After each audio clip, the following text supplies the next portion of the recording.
Assalamualaikum warahmatullahi wabarakatuh.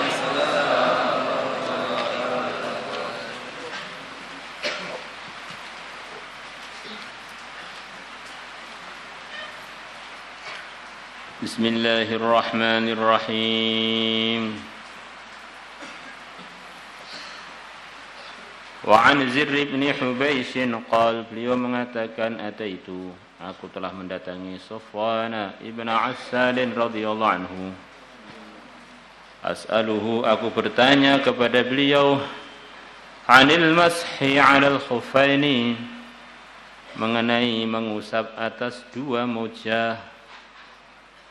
Qultu, aku mengatakan, fadzakaral hadis, maka beliau menyebutkan mengenai hadis yang kaitan dengan membasuh atas, mengusap atas dua khuf, dua mojah. Ila angkal, sampai rawi mengatakan Zir, fakultu, aku mengatakan.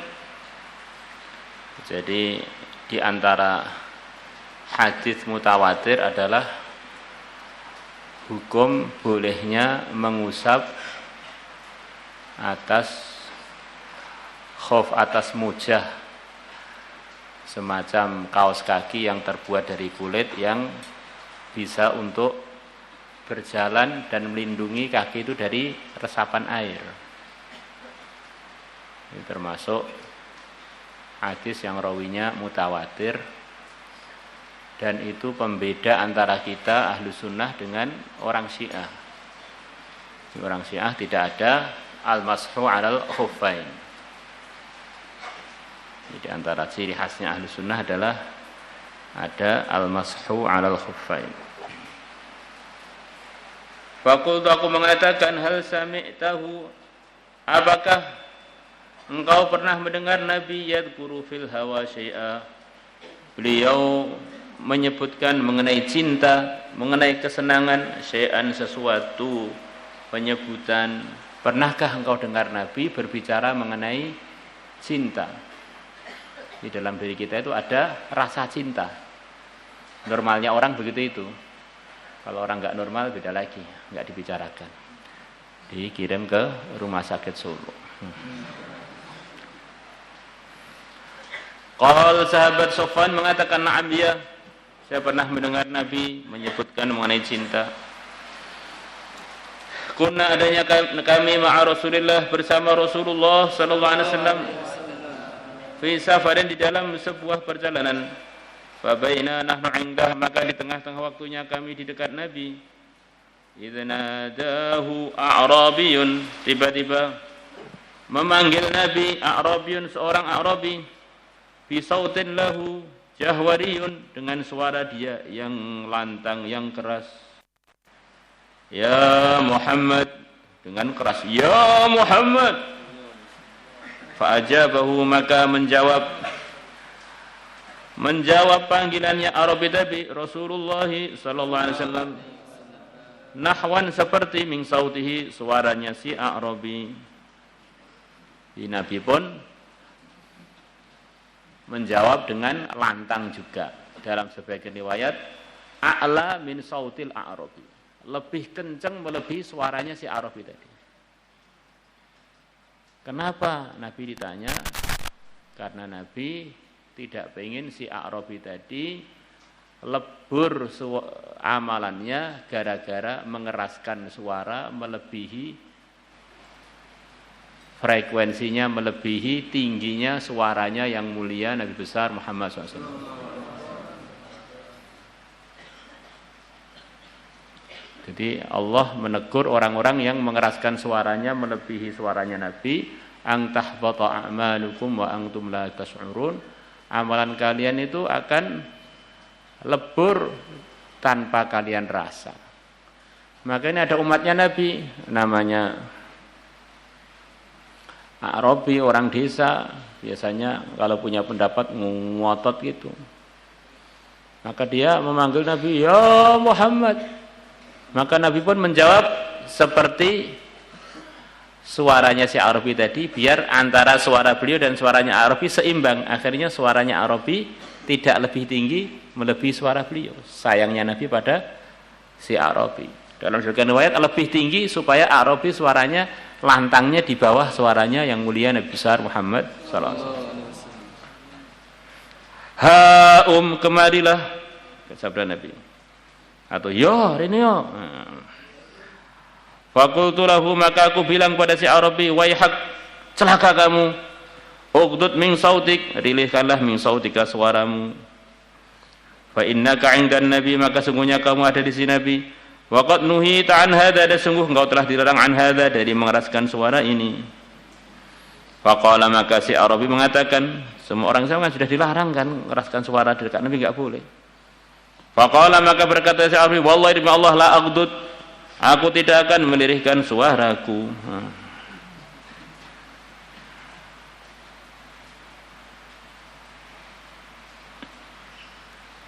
Qala, berkata al-Arabi, si Arabi, al-mar'u, ada seseorang, yuhibbul qauma, yang dia mencintai sebuah kaum, walamma yalhaq bihim, sedangkan dia tidak bisa nyusul kaum itu di dalam amalannya.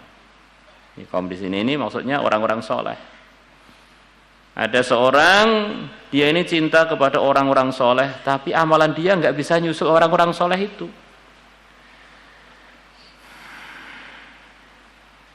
Qala, bersabda an-nabiyyu sallallahu alaihi wasallam, al-mar'u ma'a man ahabba yaumal qiyamah, seseorang akan dikumpulkan dengan orang yang dia cintai pada hari kiamat.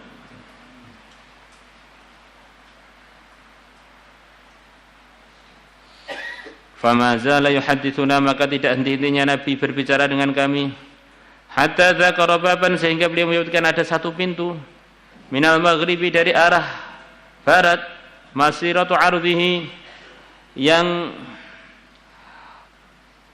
luas perjalanan bentangannya, au yasiru raqibu fi ardhihi, atau berjalan orang yang menunggang fi ardhihi, di dalam bentangannya, arba'ina au sab'ina aman, 40 atau 70 tahun.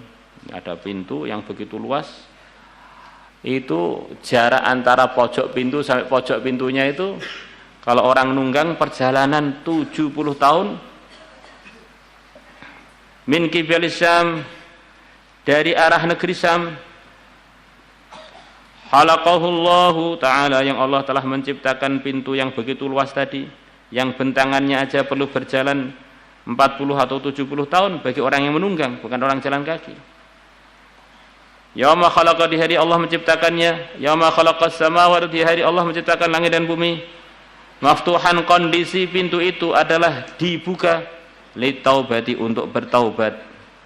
Di pintu taubat itu diungkapkan Nabi begitu luas, terbuka terus, mulai Allah ciptakan langit dan bumi, luas bentangannya itu antar pintu ke pojok pintu yang lain. Itu perjalanan 40 atau 70 tahun, terbuka terus untuk menerima taubat.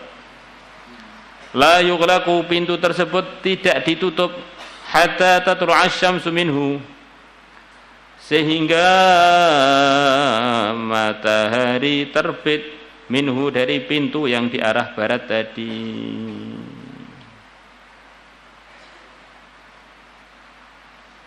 Ini pintunya bagaimana bentuknya? Wallahu alam. Ya jelas itu makhluknya Allah yang berupa pintu taubat. Bahwa selama orang itu mau taubat, terbuka terus. Sayangnya Allah kepada hambanya. Wa fi riwayatin qala fama barihaditsu, maka tidak hentikan Nabi bercerita kepada aku, hatta haddatsani, sehingga Nabi bercerita kepada aku, annallah, bahwasanya Allah ja'ala bil maghrib, telah menjadikan di arah barat, baban, satu pintu, arduhu masiratu sab'ina aman, bentangannya adalah perjalanan 70 tahun, litaubati, untuk taubat. La yughlaqu, tidak ditutup pintu taubat itu, malam tatlu'i syamsu min qibalihi, selama matahari belum terbit dari arah pintu itu. Wa dzalika, dan itu pintu taubat tadi terus terbuka terus selama matahari belum terbit dari itu. Qaulullah ta'ala adalah yang dimaksudkan dari firman Allah ta'ala, yauma ya'ti, akan datang hari, Yauma ya'ti akan datang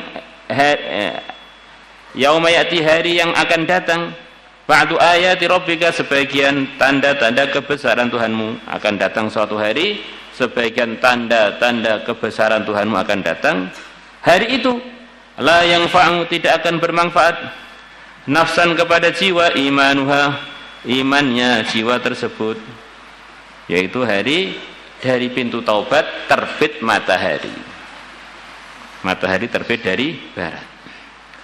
Rawahu Tirmidzi wa qala fi kullin minhuma haditsun hasanun sahih. Beliau mengomentari dua hadis tadi adalah hadis hasan sahih. Wa an Abdullah bin Amr radhiyallahu anhu 'an Nabi sallallahu alaihi wasallam qala beliau bersabda innallaha sungguhnya Allah yaqbalu menerima taubatal abdi taubatnya seorang hamba malam yugharqir selama hamba tadi nyawanya sampai ke tenggorokannya atau sampai melalui tenggorokannya.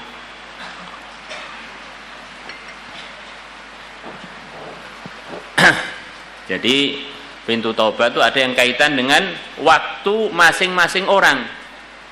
Kalau kaitannya dengan waktu masing-masing orang, maka selama nyawanya belum lepas dari badannya, belum sampai ke tenggorokannya, pintu taubat untuk dia terbuka terus. Ada yang kaitannya dengan terbitnya matahari dari barat. Walaupun orangnya sehat walafiat, nyawanya masih utuh belum mau lepas, kalau sudah terbit matahari dari barat, maka pintu taubat tertutup. Maka ini hadis yang diriwayatkan oleh Sofwan itu untuk kaitannya dengan yang di luar badannya orang, kaitannya dengan waktu tertutupnya pintu taubat bagi seluruh makhluk yang ada di dunia, jin dan manusia. Yang kedua, pintu taubat tertutup untuk per pribadi, walaupun matahari belum terbit dari barat, kalau nyawa sudah sampai tenggorokan, yang mana akhirat sudah tampak, sudah tidak perlu orang itu iman lagi yang ada harganya, karena dia mesti beriman karena semuanya sudah tampak, yang difirmankan Allah, yang disabdakan Nabi sudah tampak di depan dia. Maka kalau sudah sampai situ itu pintu tobat untuk dia tertutup walaupun matahari belum terbit dari barat. Maulaya salli wa sallim daiman abada ala habibika khairil khalqi kullihim huwal habibul ladzi turja syafa'atuhu li kulli hawlin minal ahwali muqtahim.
وسلم وبارك عليه. أعوذ بالله من الشيطان الرجيم. بسم الله الرحمن الرحيم.